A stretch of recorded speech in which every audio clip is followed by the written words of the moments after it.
Hey everybody, good morning.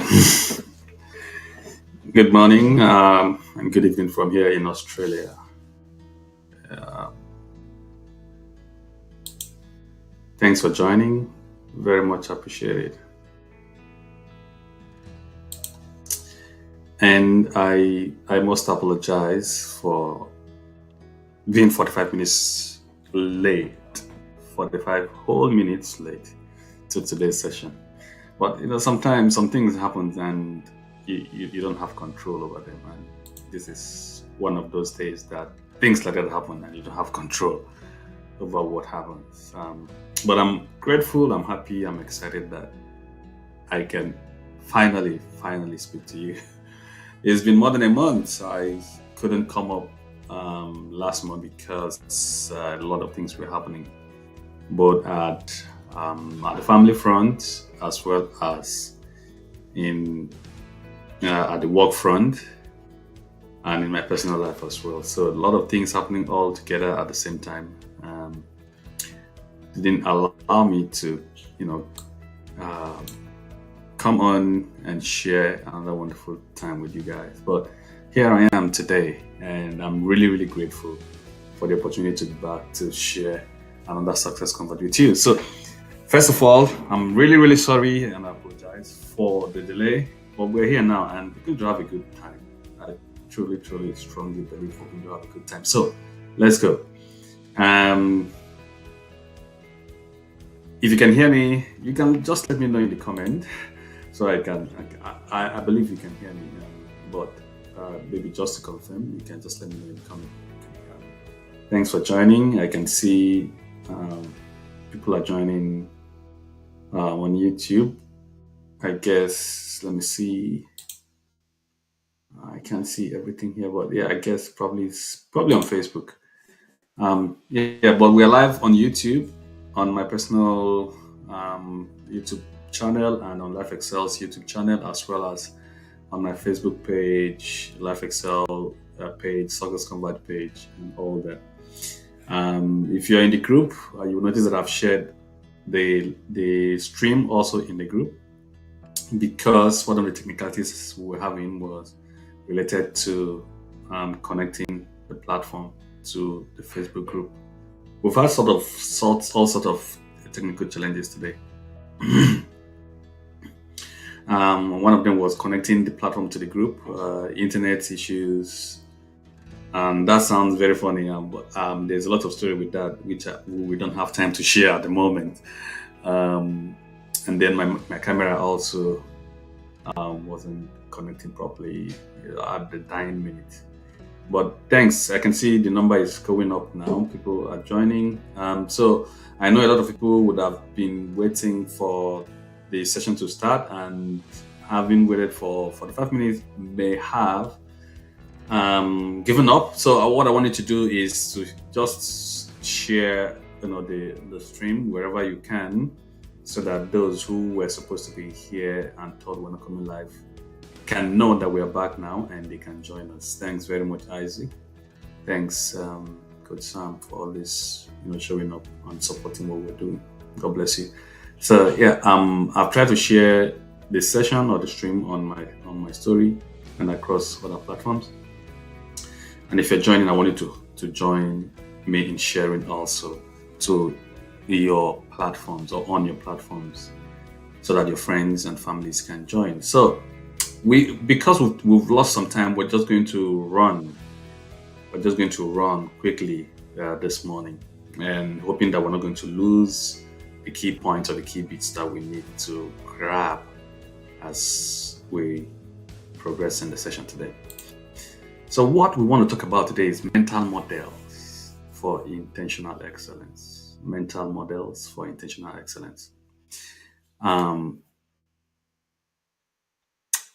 This is something I believe that a lot of people who are struggling with excelling need to know, need to understand, especially how it works and how it affects the entirety of their life, entirety of their businesses, their work, and everything that they want to achieve with their lives.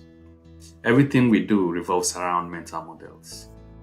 We're going to talk about it a little bit more as we progress and relate it to intentional excellence.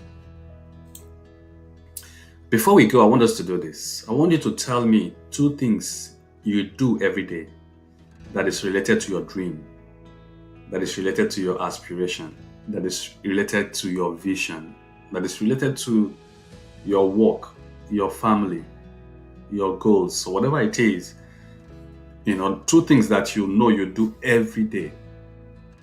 And I'm happy to wait for you to think about it and share that with me. Tell me two things that you do every day.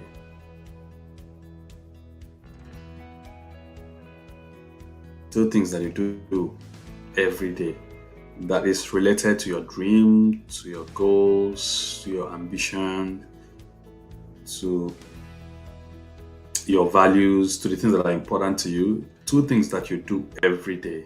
Just take time and think about it. I'm happy to, even if it's just one person that tells me, that'll be fine. But I like to know.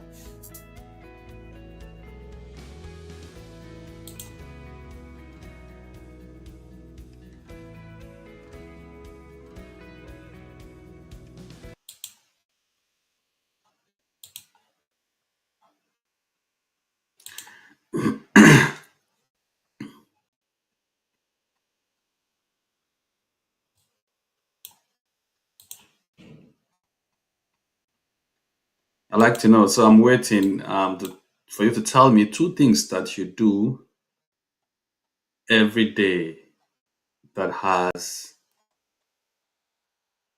effect on your dream, on your vision, on your values, on your family, on your business, on your career, on the growth that you want to experience. So and I believe as we're going to see, everybody has two major things they do that affect their dreams and their visions and the excellence that they want to achieve.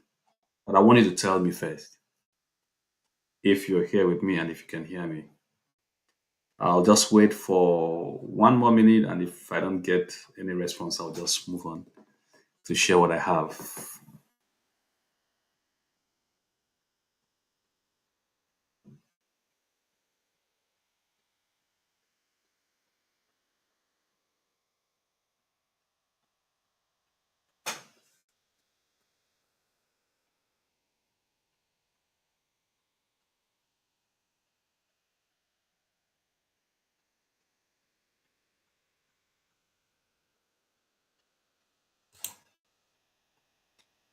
All right. Okay. So 1 minute has gone. So I'm going to move on. Maybe you are too shy to share with me, or you need more time to think about it, or maybe you've not really thought about it. That there are things that you do every day that have an impact on where you want to see yourself, the kind of future you want to create, and the dream that you want to experience, and so on and so forth. Maybe you haven't thought about that very well, but I'm going to show you two things that everyone does every single day, and then we'll move on from there. So these are two actions that I believe we take every day of our lives. One is we take in information every single day of our lives.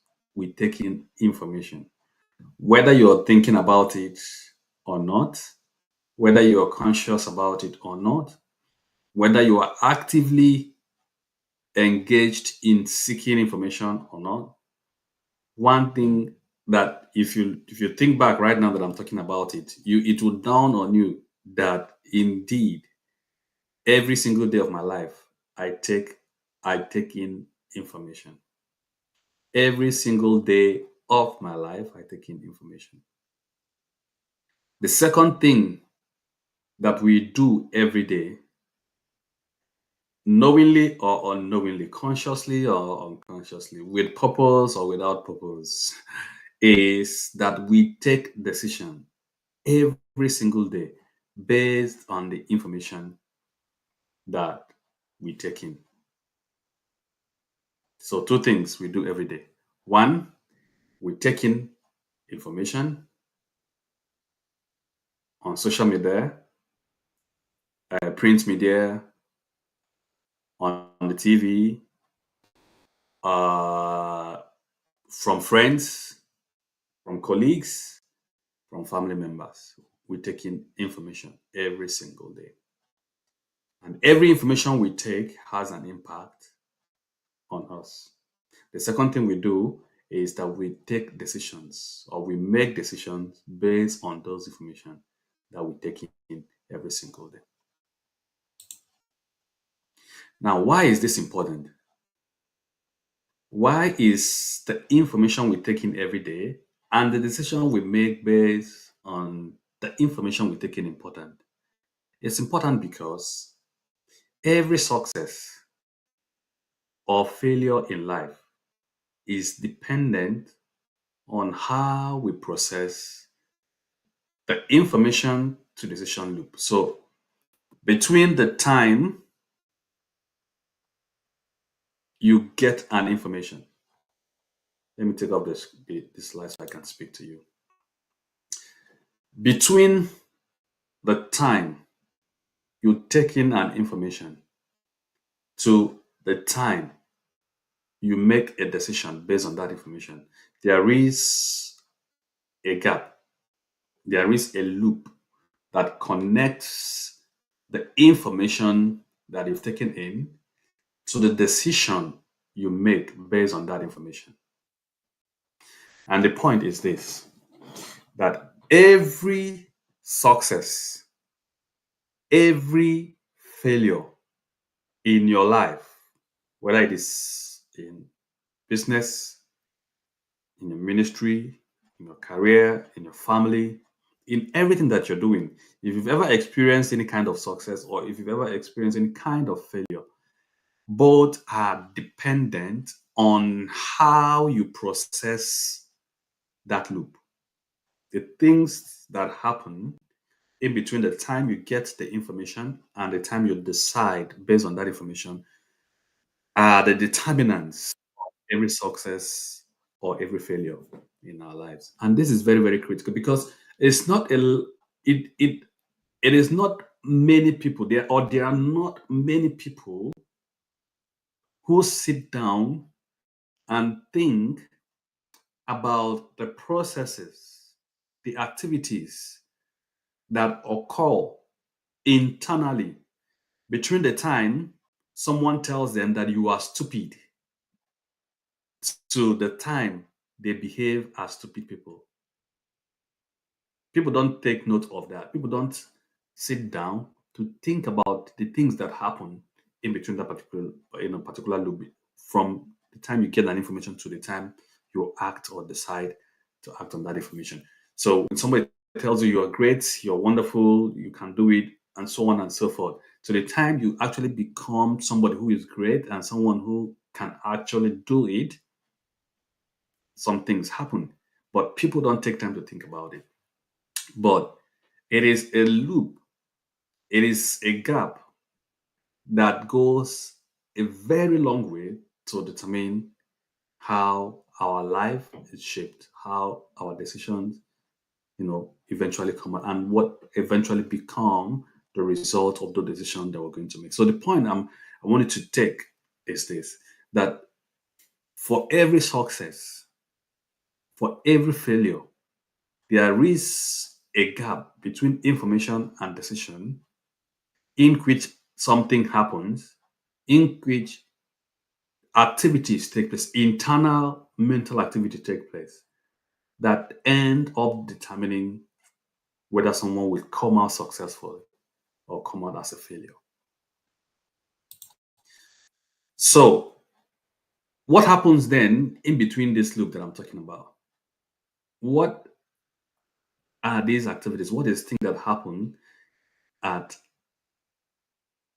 in between this gap that exists between information and decision? I'm going to share it with you.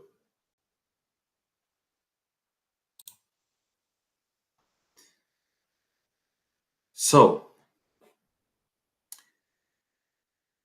we get information Let me put on my cursor so that you can see what I'm doing. So here is the information we get every single day, right? So this represents a loop, a connection of different information that you get from different sources, everything mixed up together. But the good ones, the bad ones, the discouraging ones, the encouraging ones, uplifting information, downgrading information, from our families, from our friends, from our colleagues, from the internet, from everywhere. So information from everywhere come, and then they get to your brain. And when they get to your brain, they either excite you or they discourage you. So it's a mix of things happening at the same time in your brain, and some activities, go on to process those information. So as these activities are going on to process this information, they either drive you to get excited or come to a light bulb moment, or they lead to more confusion. Now, depending on which one is higher, which depending on whether what you're getting from that information is more of a light bulb moment or more of a confusing moment, you now take a decision. So this information comes in, you take it into your brain, you process it either as a light bulb moment or as a confusing moment, and then you decide. You take a single decision based on all the information that is coming into your brain or coming to you, or that you're receiving, you're trapping in, you're taking in every day. So it comes in, it gets processed, and then you take a single decision based on this information. And so this is the loop that I'm talking about, the loop between information to decision making. And what is actually in that loop is what we call mental model. That's what we call mental models. And it is these mental models that will now decide whether you're going to get a light bulb moment, take the right decision, or you get more confused and take the wrong decision. Everything happens within the stage of the activities in your mental model. So let me go through it again. We get information from different sources, from the books you read, from what you read on the internet, from what you see on social media, from what your parents told you when you were growing up. In fact, these models are a collection of all this information. So it's not like it is something that happens just once and then that's just it. But it is a collection of all the information that your brain has assessed, analyzed, and then created a pattern. So if you've studied the brain or heard a little bit about the brain, you might have heard that the brain does not really store information, but what the brain stores is a pattern. So by the time it pulls up, continue to pull up a collection of pattern, these patterns come together to form a specific mental model that ends up determining the decision that you make. And this decision can be either positive or negative, and then lead to whether you're going to experience more success or experience more failures. And over the period of our lives, we've experienced a lot of things. We've had a lot of information. We've taken in a lot of information, and this information have become pattern, have built up patterns in our brain that now have come to determine the mental models that we live by.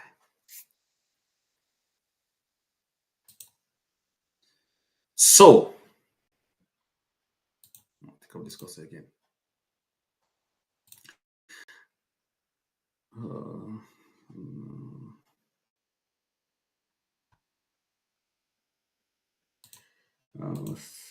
my screen. Mm,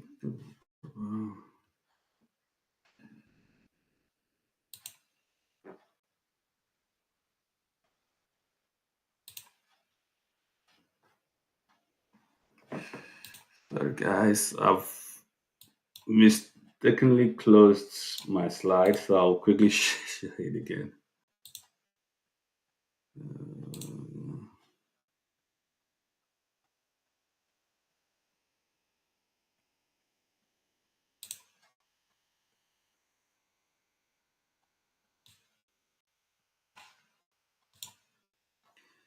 Just give me a minute to bring back the slide, and then we'll take it from there.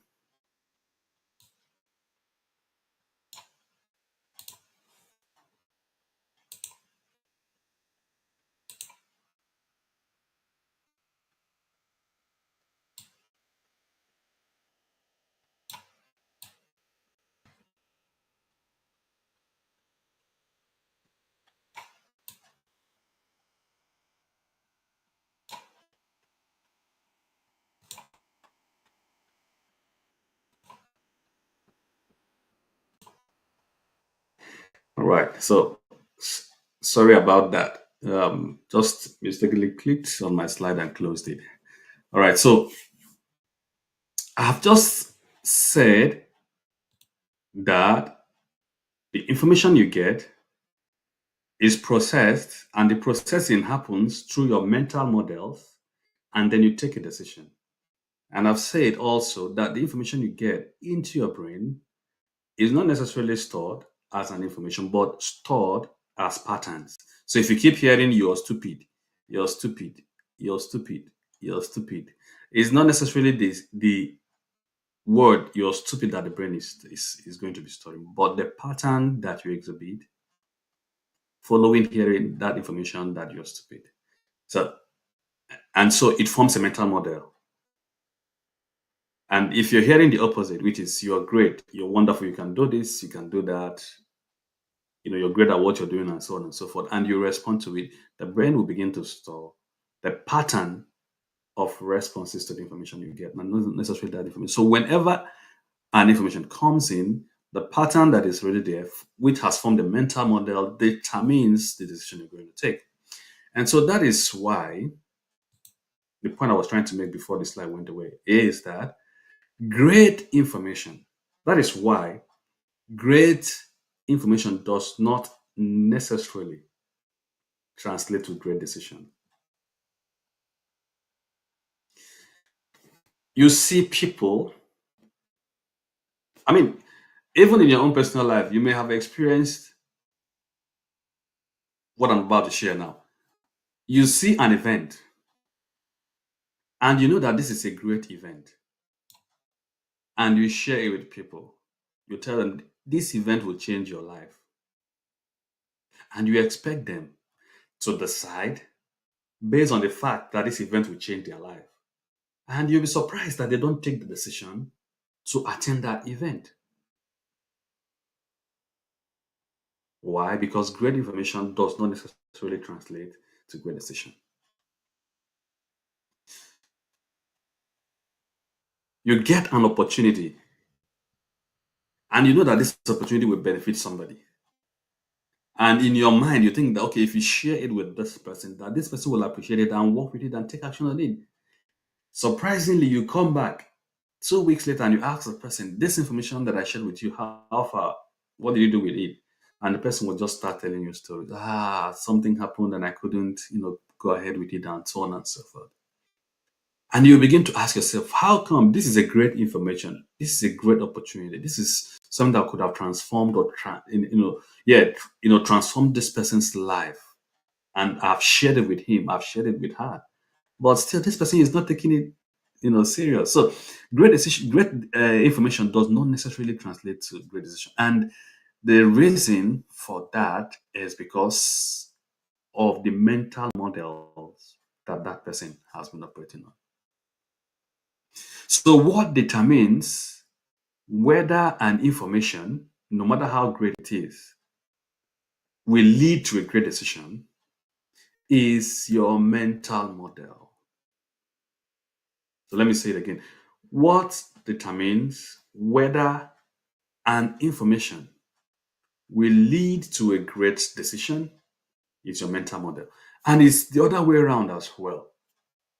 So it is not just about great information leading to great decision, but if you have the right mental model, a negative information will not go through to lead you to take a negative decision.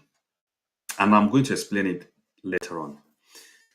So, but let me say it again. If you have the right mental model, a negative information does not necessarily translate to negative decision if you have the right mental model. But if you have the wrong mental model, a great information will never translate to a great decision. Because if you possess the right mental model, then you'll be able to process the information rightly and then take the right decision. But if you have the wrong mental model, then you process the information wrongly and you take a wrong decision. So that is why mental models are very, very important. And that is why, if you really want to succeed, you have to understand the mental models that guide the type of success that you want to achieve. So, if you want to be an excellent person, you need to understand the mental model that guides you to become a person of excellence. Whatever it is that you're doing, you need to think about what are the mental models that will help me to achieve that which I want to achieve. So now the question in your mind would be, what are mental models? What are mental models? What are these things that we're talking about all this while? And I'm going to explain to you what it is. It's very simple. Mental models are built-in one assumptions, two pictures, and three stories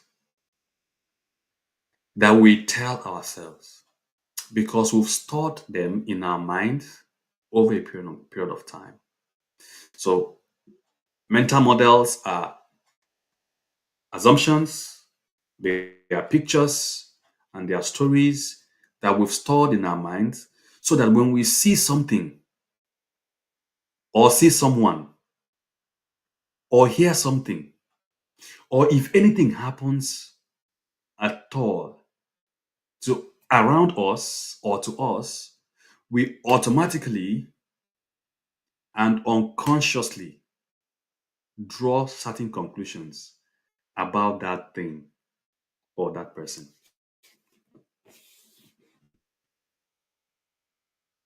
Mental models are built-in assumptions, pictures, stories that we store in our minds about something we have seen, something we have heard, somebody we know, something that has happened to us, and we keep storing them.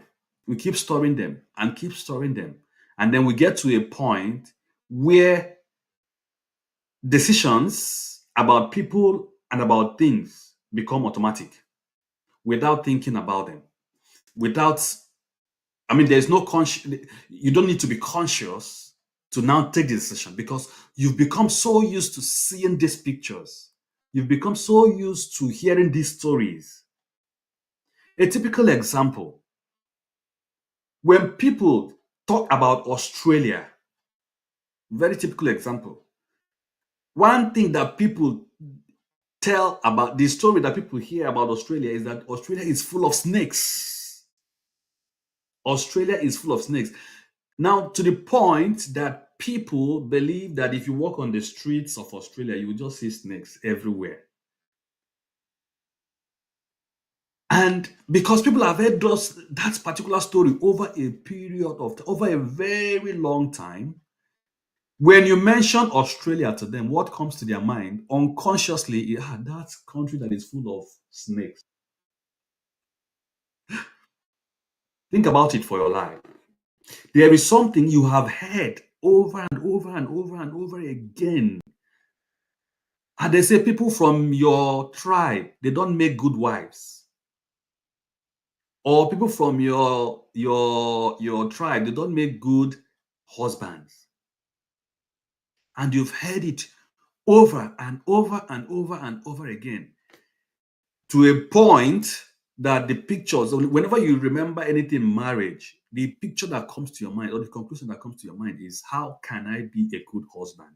Because the people, and it might be that you are seeing people actually from your tribe making mistakes. Like, there are examples, hundreds of examples that you can actually now depend on to say, indeed, people from my tribe make mistakes. They don't make good marriages. They don't make good husbands. They don't make good wives. What happens? Automatically, a mental model is formed. So when the information, which is what I'm about going to, when the information about marriage comes, your mental model is, people from my tribe don't make good husbands. So what is your decision? I don't think I'm ready for marriage. I don't know if anybody is getting me. If you want me to slow down, I can slow down. But I think it's clear.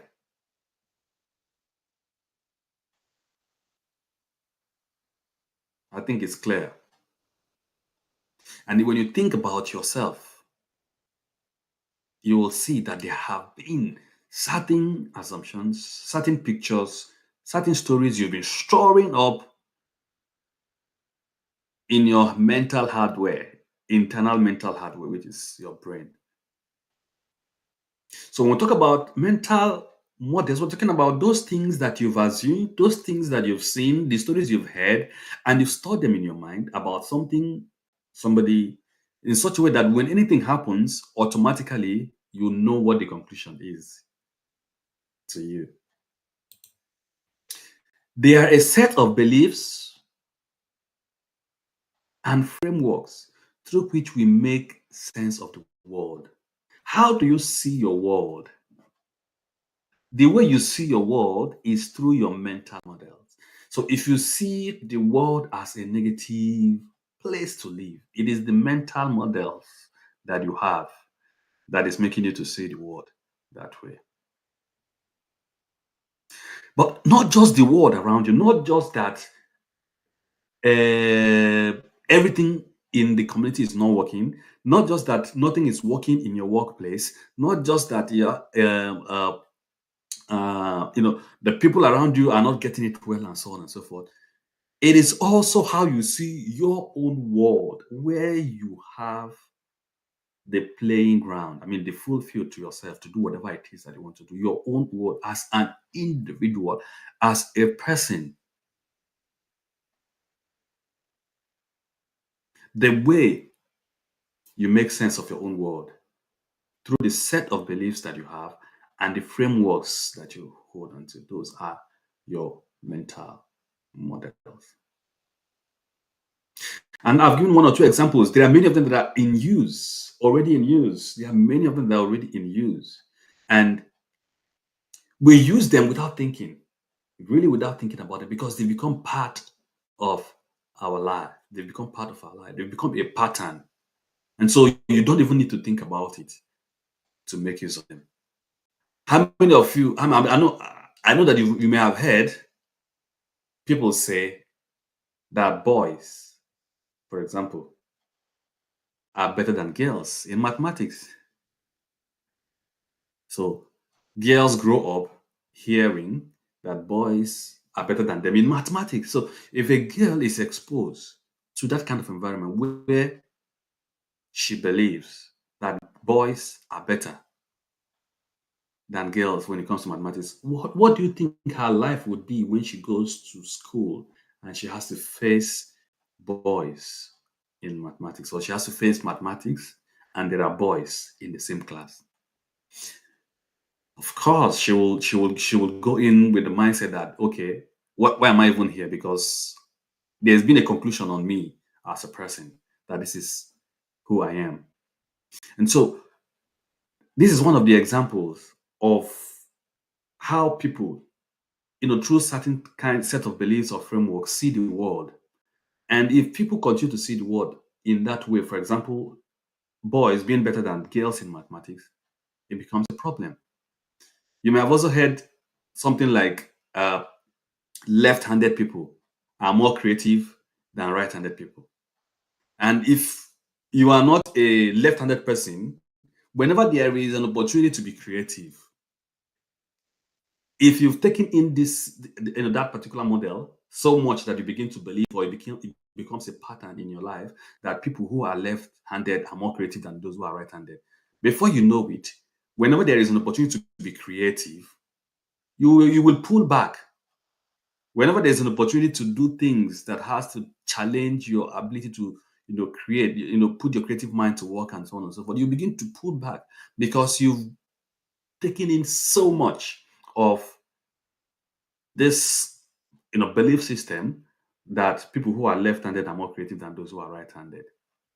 So I want you to think about it. What because these such information they are incorrect. That is one. They are not based on any. There's no scientific evidence. There's no scientific research to show that people who are left-handed are more creative than those who are right-handed. I've seen right-handed people who are very creative. I've seen left-handed people who are very creative, and it's a matter of each of these parties sitting down and thinking about what they are good at and putting that to work. I've seen I've seen boys who are very good in maths. I've seen girls who are very, very good in maths. If you went to a mixed school, you will know that you will automatically, disagree with someone who believes that boys are better than girls in maths because there is no scientific evidence to say this is it, right? Everybody, whether you're a boy or a girl, if you take the right training and put the right effort, you can be good in maths. And so it is with your life and what you want to achieve. If you give attention more to the information that degrades your belief system, that degrades your framework, that builds in assumptions that are not able to be proved or concretized to be to be the the real thing, then you're going to find yourself pulling back from the things that you need to do to be the best that you can be at every point in time. So the question you need to ask yourself is this: what are the set of beliefs and the frameworks through which I see the world? What are the belief systems and the frameworks through which I make sense of my own world? Your own world now, not the world. I'm not even talking about the world around you because everything around you is really modeled to make you think negativity. Everything around you is already modeled to make you think failure. Everything around you is already modeled to make you think impossibility, and so on and so forth, difficulty. Everything around you is modeled to make you fail. Every single thing around you is modeled to make you fail. You look at the rich people, you ask yourself, how can I be as rich as these people? You look at the people who are creating things, you look at people who are developing things, and you ask yourself, how can I? Because these people, they put in so much effort, they showcase their work, they talk about it, they are loud in such a way that they are drumming it in your ears, and they are putting it out in your eyes every single day. All those systems, the way it works is that it makes you begin to feel that you're not doing enough. It makes you begin to feel that you don't have the kind of skills that those people have. You don't have the capacity that those people have. So by the time you begin to think that way, you begin to build a pattern, because as you think you cannot, definitely you are not going to do. As you say you cannot, definitely you're not going to do. And so if you don't do, it becomes a pattern, and your brain stores the pattern that you are someone who sees something and say to yourself, I can't do it. And you go ahead not doing it because of that loop, information, mental models, and then decision. You go ahead not doing it. The decision this time is not to do. You build a system that pulls you down. So, what models or what, how, with what lens are you seeing your world? Are you making sense of your world? That's the question I want you to ask yourself. Now, why are mental models important? Number one, mental models act as filters.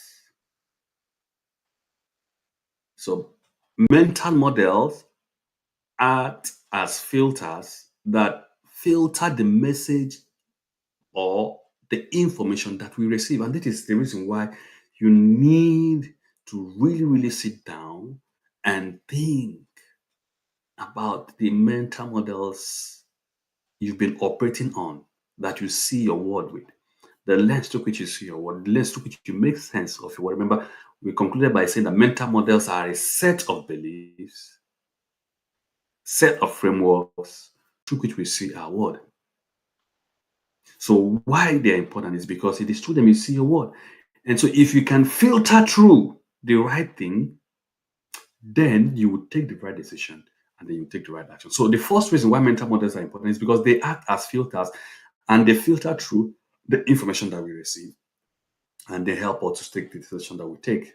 Whether that decision is now positive or negative is now dependent on the kind of mental model that you have as an individual, that you've grown up with as an individual. So, and what I'm trying to illustrate here is that you get information. The information comes in into your brain, and your the mental model that you possess, which is the belief systems and the framework that you possess, will filter out the information. And if the mental if you are holding on to models that are tended towards negativity, then it will filter away everything positive out of that message and then focus on the negative things, possible negative things that will be in that message, and then pull it down. And if you now take a decision, the decision might make you, you know, take the wrong decision. From the information that you filtered out, you take the wrong decision, and the wrong decision end up leading you to a place of sadness, a place of unfulfillment, a place of failure, a place of regret, a place of inaction, a place of that you are actually not going to be proud of whatever decision you've taken. So if the mental model here, if the filter here is wrong, then you go towards the wrong decision and find yourself sad, unhappy, and so on and so forth. And if the mental model is the right one, then it will filter out all the negative information that comes in every day and allows the right information to go through, and you take the right decision and you feel happy, you feel excited, you take action that you're supposed to take, you look after yourself, you pursue your dream, you go after your goals, you become helpful to yourself, to your family, to your society, and you live your life with impact.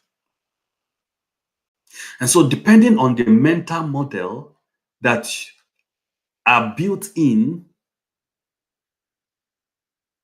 your mind or in your mind over the years, you will hear the right message and take the right decision, or vice versa. So if it is the right mental model, then you hear the right message and you take the right action based on those message or those information, and then you act on it. But if it's the wrong mental model that have been built into you over the period of time, then you take the wrong decision and then you take the wrong action. So our mental models act as filters to help us filter out the wrong information so that we can take the right decision and follow it up with an action. If your mental model is the right mental model. But if it is the wrong mental model, then it goes the other way around. Number two, your mental model is a guide to your perception and to your behavior. And so basically, it's a follow up to what I've just said. The first thing is that you decide. And then when you decide, you behave. Your decision is seen in your behavior. So if I have decided to read, the next thing that needs to follow up with that is the action of reading. If I decide to shower every night before I go to bed, the next action or behavior that will follow it is to shower every night. If I decide to go to gym every week, the next action that should follow it is the behavior of going to the gym every week. So this is how it is supposed to be. And the degree to which your perception and your behavior agrees with your decision is dependent on how much of the it is dependent first on the type of mental model that you have and how much of that pattern has been built up and how much have you been put into practice whatever positive decision you made in the past. So the more you get used of taking decision and acting on it, the easier it becomes for your mental model to be a guide to the right kind of behavior and right kind of perception about people, about life, about yourself, and everything around you. So it will not happen overnight. So if you're coming from an angle of a negative or wrong mental model that you've built over a period of time, I will not expect you to have a immediate shift in perception to act. You could still be at the point of asking questions. You could still be at the point of exploring. You could still be at the point of trying to navigate through what it means to believe that something can happen and it happens to you. You may still need time to navigate through what it means to believe. They say it's positive affirmation, they say it's positive belief, and positive mindset, and so on and so forth. And then you've heard that these things they work. That when you believe that something is possible, that it comes to pass, it happens, and you've never experienced that because you're coming from an angle where the framework which you've seen the world in the past is that nothing is possible, everything is difficult, everything is hard. So if you're coming from that angle, you will need time, but by the time you stabilize in the right mental model, then it becomes easy for you to be guided by your mental model to perceive the right things and behave rightly. So it wouldn't happen. It's not going to happen overnight. It's going to take time. It's going to take time. So long as you are willing and happy to not just decide and let it go, but decide and take action and take the positive action. And the third reason why mental model is important is just to summarize that they are the thinking tools that you use to understand life, thinking tools that you use to make decisions, and thinking tools that you use to solve problems. Thinking tools that you use to understand life, make decisions, and solve problems. So then, what it then means is that to make any change,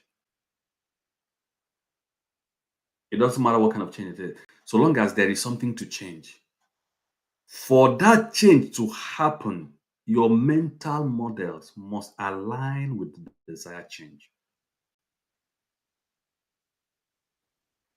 If your mental models do not align to the desired change that you want to have, then forget about it. Nothing is going to happen. The only time or the state at which things start to change is the point in that loop between when information comes in to when you decide. If that loop becomes clean, if that loop becomes clear, if that loop becomes reasonable, if that loop becomes um, right in its thinking, if that look becomes positive in its mindset, it is only at that point in time that any desired change will happen.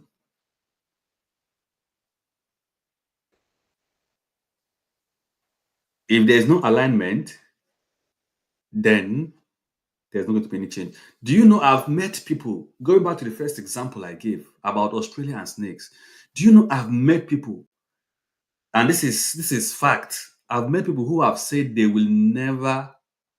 I mean, if there is any place they want to go to, is not Australia, and the only reason is because of what they've heard, that Australia is full of snakes. They've heard that Australia is full of snakes. I know someone, a family member, that always tells me to be careful. Oh, whenever you're going out, be careful. This one, they say snake is everywhere, be careful. But you can't believe that I've lived in Australia for more than 10 years. I've seen a snake only once, and in a very rare occasion. Only once, in a very rare occasion. It's not as if you go out to the street and then the snake is away. That's not what it is. But someone has refused to travel to Australia because of that. So for that person to change his mind to say, okay, I want to go to Australia, that person will have to clear off that mindset of there is snake everywhere in Australia. If you grew up, if you're someone that grew up in a family where they've always told you you cannot make it, I guarantee you, you cannot make it until your mental model is reversed and aligned back to a mental model that allows you to actually make it.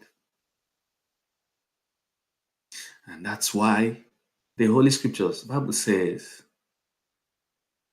you need to transform your mind. You need to renew your mind. You need to allow your mind to be transformed, renewed. And there's something that is known in not just in the Christian belief system, but in virtually all kinds of belief system that is positive about life. One thing is common across the board, and that is that for you to achieve success, for you to experience the amount or the degree of excellence you desire, your mental model, your mindset must be transformed, must be renewed in such a way that it agrees and aligns to whatever it is that you want to desire.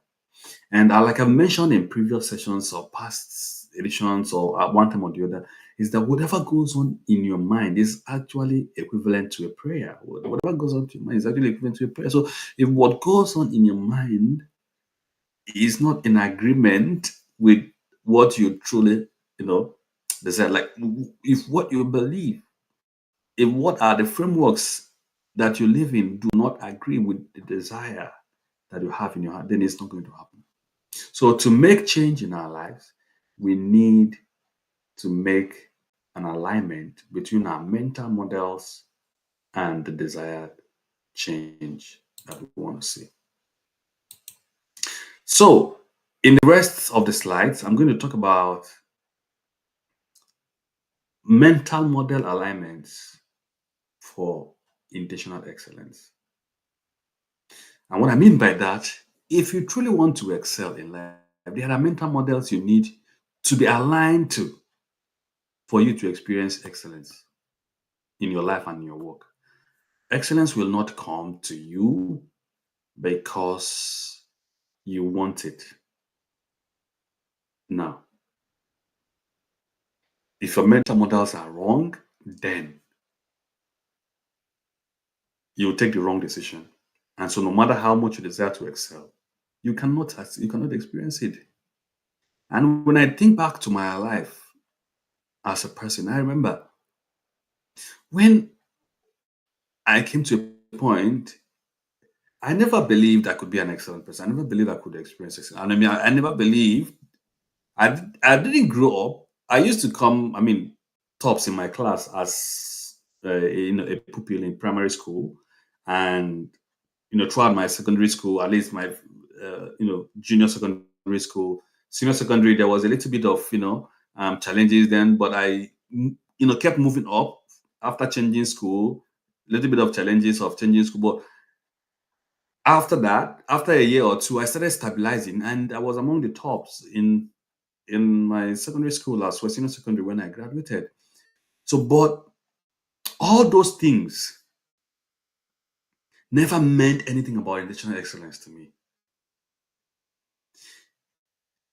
Nobody even appreciated it that much. At least my family didn't appreciate it that much then. So the mental model I had going to the university wasn't that of being the best that you can be, so that people can be inspired by it. It wasn't that.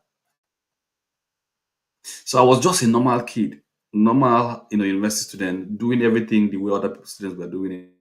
Be cram and then deposit it, whatever you've crammed, to the teacher, to the lecturer, and that's just it. To graduate and leave. That's what everybody was rushing to, and that was the entanglement, the idea that I had. That was the framework that I saw going through the university with. That was the framework that I saw graduating with. But, and like I've told this story several times, towards the end of my programs, it's as if a light bulb happened.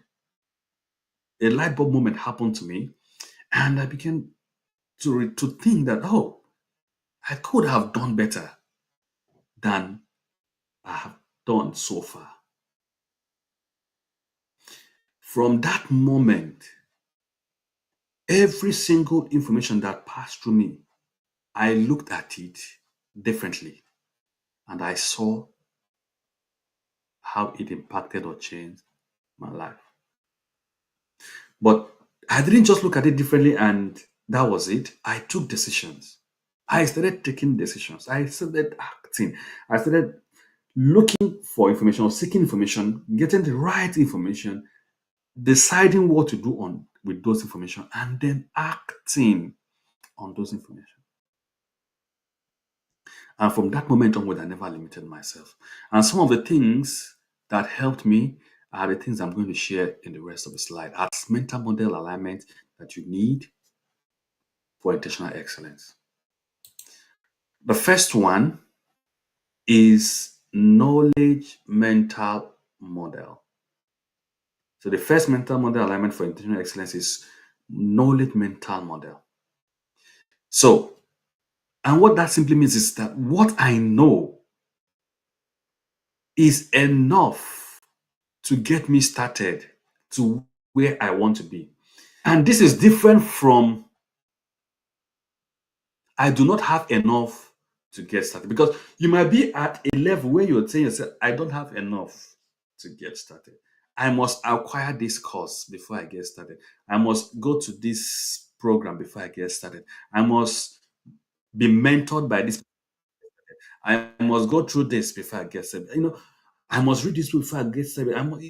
There are a lot of people who are at that stage, and it's simply a factor of their knowledge mental model. They believe that the knowledge they have is not enough to start. So, no matter what comes in, because they've come to a point where they think that what it takes is to accumulate knowledge before you start whatever it is that you want to do, they don't take decisions. They just keep going to events, keep going to activities, keep doing projects, keep learning and learn. And you see a lot of them there. In fact, they attend every event on campus. They attend every event in the city. They attend every event on social media. But when you compare it with their life, you don't see anything. And so if you want to be a person of excellence, what you need to know is this.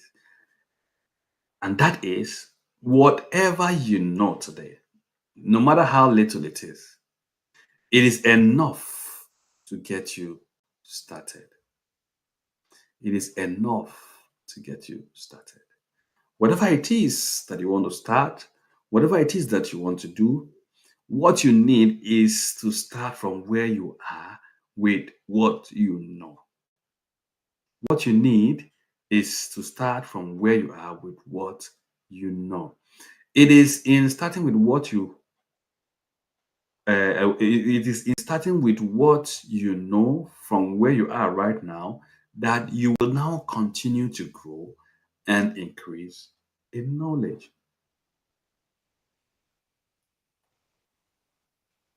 And that's just it. That's just it.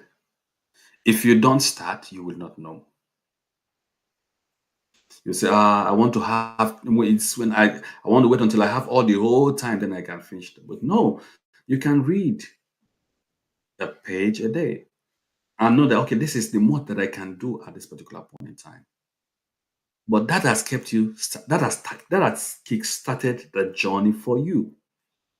Now, what you need to do is continue to build up that pattern in your brain such that it becomes a model and you know that this is the way I see things. This is the way I see life. When it comes to knowledge, the one that I have, that single knowledge that I have is enough to get me started. It becomes your lifestyle. You don't have to wait until you come to all the knowledge in the world before you can go out and be a difference or make a difference in people's life. If you're someone who loves to share, to teach, if you're called to teach, because for all of us, we are called to teach in one way or the other. You don't have to host a webinar like this. You don't have to host a. You don't have to have a big platform. But you are called to share with people. And one of the things you need to share is what you know. But many of us are held back because we think that what we know is not enough or what we know is not good enough.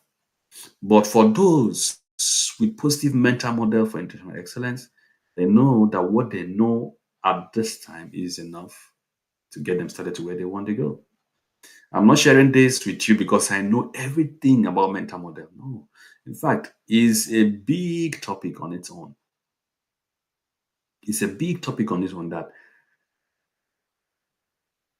I am not even an expert on it. It is the little of it that I know in terms of helping me to excel that I'm sharing with you. And that is what I'm trying to say. So, what you know is enough to start to get you to where you want to be. Second mental model alignment for intentional excellence is skills mental model.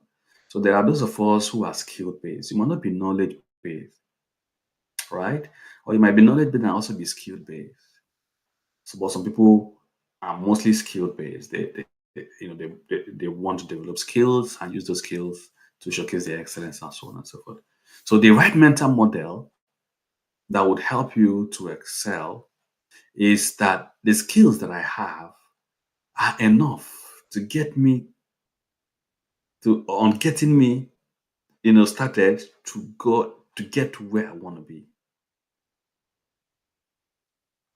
The skills I have are enough to get me started on getting to where I want to be. And that mental model is far more better than the model that says, I do not have a skill in this or that area. So you have a skill, it's little, but your focus is on a big skill that you don't have in an area you don't even be interested in. But you have a little one. But you're complaining about it that it is little. But you want to go and learn the big skill that is there.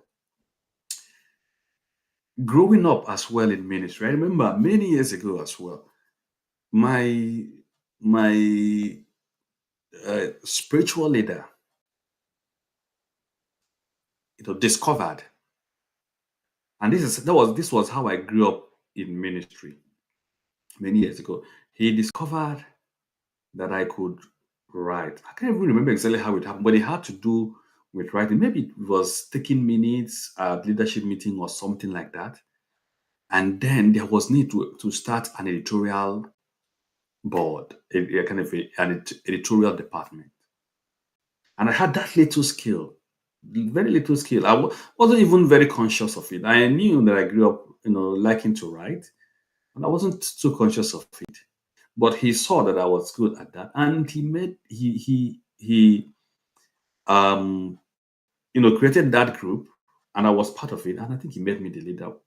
Probably made me the first leader, or I later on became the leader of that, and then kept growing. But it was that little skill that I had and I was using. From there, just from using that skill, then becoming a member of the editorial board, then becoming a leader of the editorial department, and then as a leader of the editorial department, on Sunday services, you have an activity to do. Maybe you do opening prayer, or you do Bible reading, or you take offering, or you do one thing or the other. Anyhow you have to come up to the pulpit and do something. But what I had was what little writing skill. From there, I started going to pulpit, take opening prayer, do this, do that, little by little. And then other skills or other gifts, other talents, other potential started showcasing. And then more opportunities started coming. I didn't wait until I knew how to pray. I didn't wait until I knew how to preach. I didn't wait until I knew how to do whatever it is that I did, to lead. I didn't wait until I knew how to lead before I had those opportunities. I started with the little skill. I was not scared. I was not afraid to put that little skill that I had to use. So you might be there saying, "Oh, I want to learn this. I want to learn that. I want to go and do this, develop this skill and develop that skill," and you are still in the same spot that you've been in the past months, in the past weeks, in the past years, and so on and so forth. Meanwhile, there is a little skill that is there that you can begin to use, and people can begin to be blessed by it. People can begin to associate with it. People can begin to recognize that in you and begin to talk about it on your behalf to elevate you to your next level. So why would you wait until you develop a skill that you don't even know you're going to use? So skills mental model says that the skills that I have are enough to get me started on getting to where I want to be. So I wanted to take a step back, think about it. What skills do you have that is seemingly little, irrelevant, but it's there, you've not been using it? My encouragement to you is this: start using it. It is in using that one that you think is little that it will get refined, it will grow, and then it will open you up to other qualities, other characteristics, other talents, other gifts, other potentials that you have, and so on and so forth. The third mental model alignment that you need for intentional excellence is that I am strong and courageous to face my fears and pursue my dreams to be the best. Some people are afraid to be the best. Some people are afraid of the thoughts. To just think that they can do something well is scary to them. And again, going back to the mental model and what I was saying, that the world has been designed in such a way to make you live in fear. The world has been designed to make you live. I mean, see yourself as someone who cannot do anything. See some things as impossible, and so on and so forth. Some people live in the fear of the idea that they can be the best. And you hear it when they talk to themselves. When you tell them you can do this, they say, "Oh, who am I?" You've not talked about James and John, or James and Jesse in the class. Those ones that go to night class 247 and know that you're talking about me graduating with the first class. They are afraid to think. They are not courageous to believe that they can be the best. And I can tell you, as a teacher, I've seen this. I've seen this in many students. And that's why part of what I do as a teacher is to to cause that attitudinal change in my students, to build up that courage in them, to build up that strength in them, to believe that their dreams are possible. I mean, they can be the best, whatever it is they want to, because I've experienced it in my own way, in my own little way. It started with an attitudinal change in my mind where I believed that I could be the best, and whatever it was that was my fear to pursue disappeared. It even came to a point where someone told me, I was putting in for something, and someone respected, as a matter of fact, a professor, highly respected animal science professor, he told me, "You cannot get this thing." He said, "I will just sign for signing's sake, but I am sure you cannot get it." And indeed, I didn't get it at that particular point in time. And that was enough to change my attitude towards pursuing my dreams. That was enough to change my attitude towards pursuing my vision. Because he said something and it happened exactly as he said it. Enough to form a mental model in my mind, enough to form a framework for me to see that particular opportunity. But you know what? I told myself that I'm strong and I'm courageous and I can face any fear, face any challenge, and my dream can come to pass. So it took me 4 years to walk through that process. Every year, every day, within those 4 years, doing things, seeking opportunities, seeking training, seeking mentoring, like that, just kept going. And the little I had, I was putting it to work. I didn't wait until I published in a big journal. I was publishing in little journals. I was publishing in conferences. I just kept doing the little things, the little skill that I know. I knew then, and I know I still know that I have. I was using it, but I kept moving. I never allowed fear to take over my dream. So if you want to be a person of excellence, you must have the courage and the strength to believe that you can be the best. There's no way you can be the best if you don't believe it. If you don't have the courage enough to believe it. I know one lady, and you'll be surprised that I'm into. I love MMA. I love UFC fighting and all that. That might be a surprise to a lot of you, but it's one of the games that I love, and so I know a little bit about some of the fighters. And there's this one lady, Rose Namajunas. Some time ago, she's had difficulties, difficulties, you know, in the game. But in this particular fight, it was a title fight with one of the best fighters, female fighters I've ever seen. But when Rose went into the octagon, she kept telling herself, "I'm the best." In fact, before she entered, you'll see that her lips, were moving. And if you watch it closely, you will know that what she was telling herself was, "I'm the best. I'm the best. I'm the best." She went into the octagon. She kept saying, "I'm the best. I'm the best. I'm the best. I'm the best." And do you know, she came out of that competition the best. And then when I went back to listen to the other things, I mean, what was going on in her mind, and I realized that this is something that she's told herself over a period of time. You can find her on Instagram and listen to her story. I think maybe she has a documentary now or something like that. But she's worked on her mental model as far as winning that battle, that fight was concerned.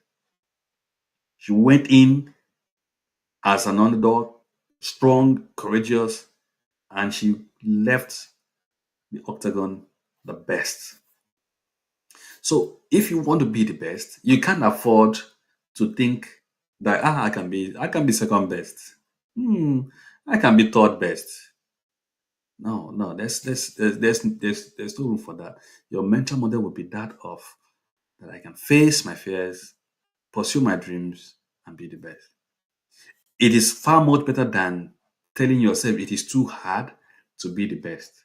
It is far much better than telling yourself it is too difficult to achieve my dreams.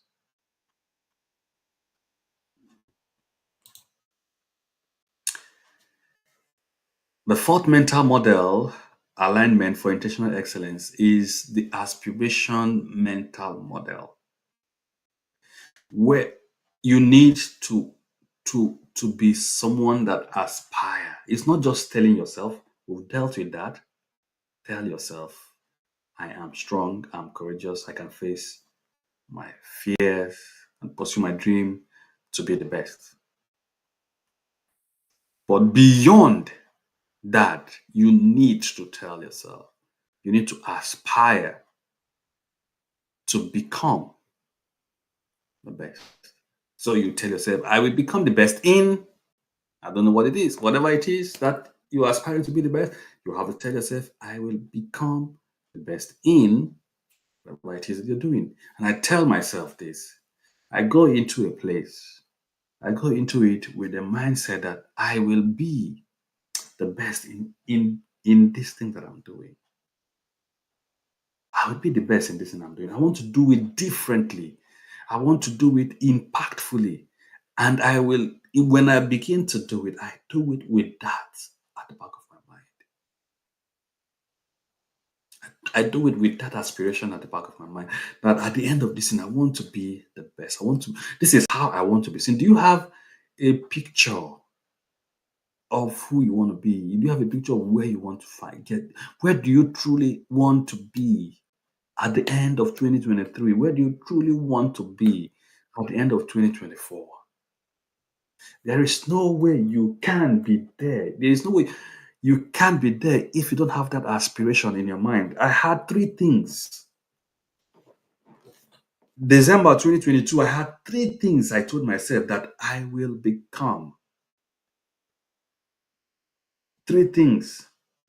I told myself that before the end of 2023, I have these three things will be part of my story. And as I'm talking to you right now, the three of them have, so I have become the three things that I told myself I'm going to be. And it was about being the best I can in three different areas of my life. So I will become the best in whatever it is that you want to be is a far more better mental model than I am not sure if I can be the best. You know, you can, because you can tell yourself I'm courageous, I'm all that, I'm strong enough, I will pursue my dream and so on. So, but then you go back and then there's a part of the there's a part of the filter. There's a part of the filter. Remember when we talk about mental models being filtered, there's a part of the filters that says, are you sure you can actually be the best? There are people who have said this and but they didn't make it. And there are examples, a lot of them. It tells you, you know, Jake said the same thing, but he failed. Peter said the same thing, but he failed. You know, and, you know, it's like painting pictures of people who have had aspirations and didn't make it to the aspirations. And if you dwell on that information for too long, it becomes a pattern. And then you decide, there's no need trying because I know people who have tried this thing and they didn't make it. So I don't think it's worth wasting my time. I don't think it's worth putting any energy to it. So if your aspiration is wrong, if your aspiration, if your mental model lacks aspiration, then there's no way you can go. You can't be an excellent person because excellence demands that your aspiration mental model be positive and always decree or declare that you will be that which you have desire to become, the change that you want to experience. And the last mental model I want to share with you is Tools' mental model. I have enough help and resources to excel in what I do. I have enough help and resources to excel in what I do. I have the best friends who are there to support me to be the best in all I do. I have the best family to support me to be the best in what I want to do. I have the best mentors to support me in what I want to do so I can be the best in it. I have, everything I need to be the best. The scripture says, I can do all things through Christ that strengthens me. I can do all things through Christ. Because all I have, all I need is given, all I need is provided. So I can do all things. In my mind, I'm not limited by a tool. I'm not limited by a help. I'm not limited by a resource. There is always a way to get through to the resource that I need. There is always a way to get through to the help that I need. So if it is just one mentor that I have, if it is just one mentor that I have, I will hold on to that one mentor and I will learn from him. I will believe that he has all that I need to grow. I will believe that he has all that I need to succeed. I will believe that he has all that I need to be the best that I need to be at that particular point in time. And that puts me in a better mental model situation than someone who is pursuing the biggest names, jumping up and down from pillar to post, sampling thousands of mentors to choose which one to follow. Sampling, mentors to choose which one to follow.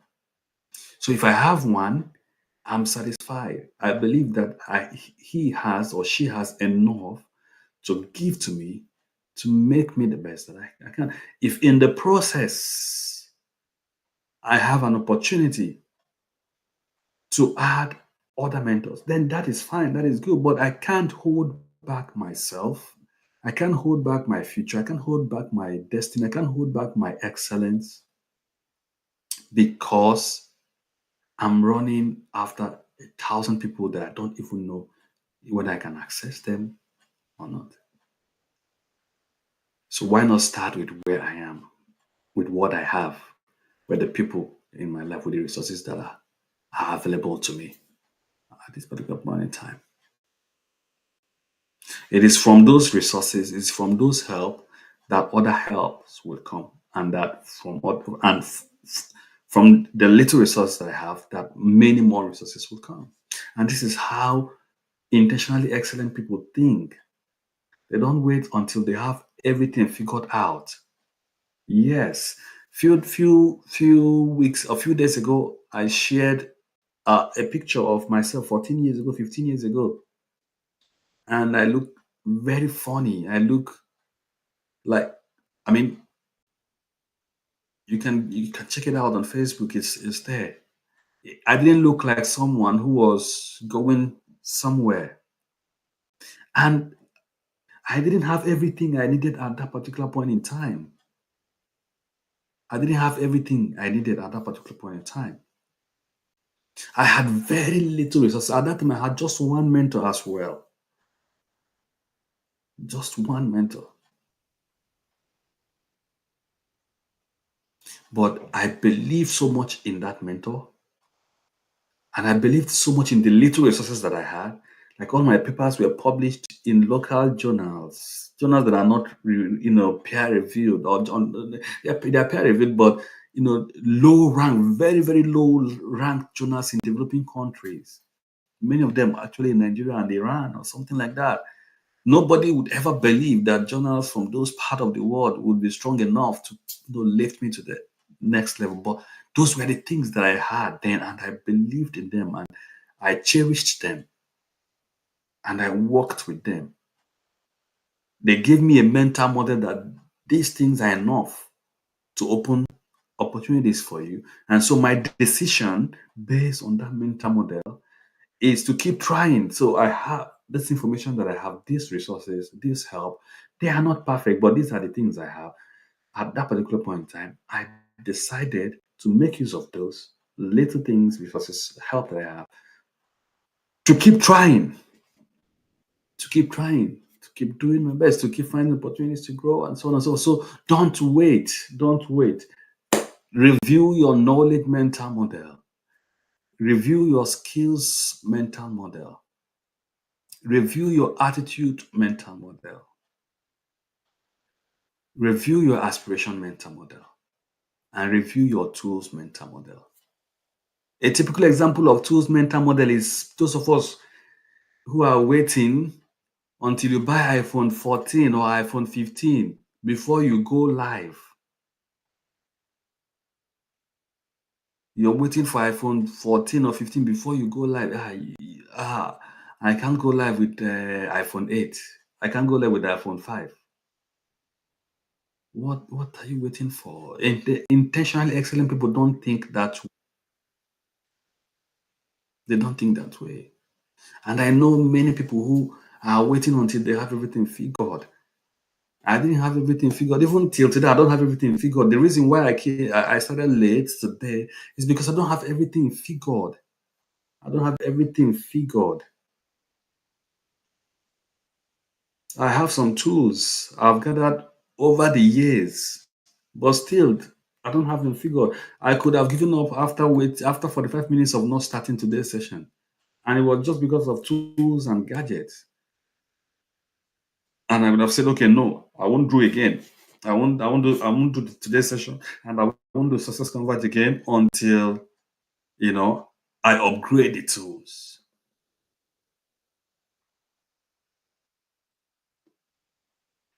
So, friends, don't hold yourself back with a wrong mental model. Don't tell yourself, I don't have enough help or resources to excel. The little you have is enough for you to start from. So let's quickly go through the five mental models alignment for intentional excellence again, and then we'll round up. Number one, knowledge mental model. What I know is enough to get me started on getting to where I want to be. Number two, skills mental model. The skills that I have are enough to get me started on getting to where I want to be. Number three, attitude mental model.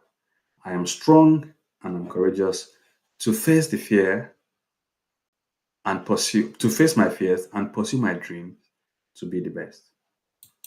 Number four, aspiration mental model. I will be the best in my profession. I will be the best in my career.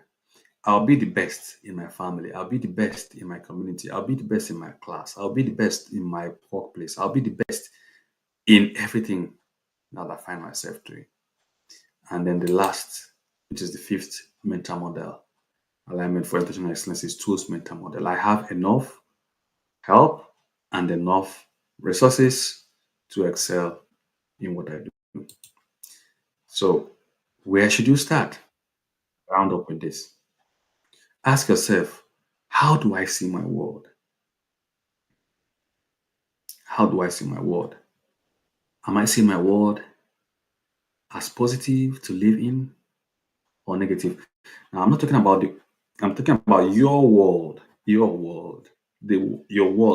your personal experience, your personal interaction with yourself, your personal beliefs, your personal perception, assumptions, pictures, stories, framework. How do you see your world? I'm not talking about what the world out there is saying or the world out there is doing. I'm talking about you as a person. How do you see your world? You need to ask yourself that question. Number two, what are the models that have dominated how you see your world? What are the models that have dominated how you see your world? So, comparing it with the five models that we've just shared now, do you does any of those models play a role currently in how you see your world? You need to answer that question. Then the last question is, what are the factors influencing you to possess the wrong mental model? So if you're seeing your world negatively, if you're seeing your world in a direction or in a perspective that's not helping you to live a life of excellence, to live the best life that you want to live. Question you need to ask yourself is, what are the factors influencing me, to possess the wrong mental models, and how do I break free from them? How do I break free from them? How do I break free from them? Ask yourself that question. How do I break free from them? The the the first and the easiest way to start breaking free from them is to realign your filter, to filter out all the things you don't want to hear out. Not that you don't want to, you will hear them. I mean, there's nothing you can do about it. You will hear them, but you need to align your filter to push them away so that what gets processed are the things that will enhance your mental model in a positive way so that you can see your world in a better way. And then if you can access information that are aligned to the things you want to experience, if you can access information that focus on helping you achieve the things you want to achieve, what things you want to see, the change you want to experience, and all that, that will also be very helpful to you. But you can ask yourself that question and then explore more. And if we have how, probably how to deal with that, how to break free from the influences that make us to possess the wrong mental model. But it is better for you to ask that question yourself. You know where your influence is coming from. You know where your influence is coming from, and you know how you access those influences or how those influences access your mind. So it is you that will be in the best place to know how to break those influences. So I just hope that this has been helpful to you in one way or the other. And it's my expectation that you leave, the session today with a different mindset, a different understanding that the way you see yourself and the way you see the world that you live in might have been wrong. You've taken a lot of information. People have said things that they are assumptions, but they've been built into your mind. You've seen pictures so much that you don't believe that these pictures are real. This is reality. You've heard stories so much that those stories have become your own reality.